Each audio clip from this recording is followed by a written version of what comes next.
హైదరాబాద్ నాచారంలో దారుణం జరిగింది. బంగారం కోసం వృద్ధురాలి ప్రాణం తీశారు దుర్మార్గులు. నాచారం పిఎస్ పరిధిలో ఈ సంఘటన చోటు చేసుకుంది. సుజాత అనేటువంటి ఒక మహిళ, 65 ఏళ్ల మహిళ ఒంటరిగా ఉంటుంది. అయితే అదే ఇంట్లో ముగ్గురు అద్దెకుంటున్నారు.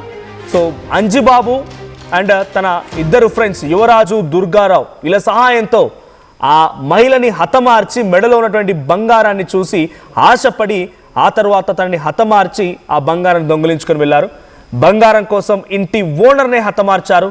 సుజాత మృతదేహాన్ని గోదావరిలో పడేశారు అంజిబాబు. పోలీసులు ఎదుట సీన్ బై సీన్ చెప్పారట.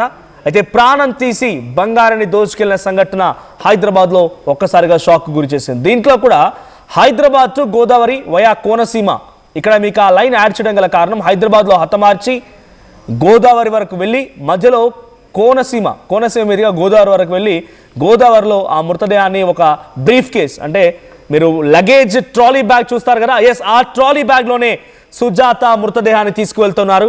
సో హతమార్చి బంగారం దొంగిలించుకొని ఆ తర్వాత ఆ ట్రాలీ బ్యాగ్లో సుజాత మృతదేహాన్ని పెట్టారు. 65 ఏళ్ళ ఆ మహిళని ఆ బ్యాగ్లోనే పెట్టేశారు. అక్కడి నుంచి తీసుకువెళ్ళి అదంతా కూడా ఇలా తీసుకెళ్లారు. మరి కార్లోనా, బస్లోనా, ట్రావెల్స్లోనా తెలియదు కానీ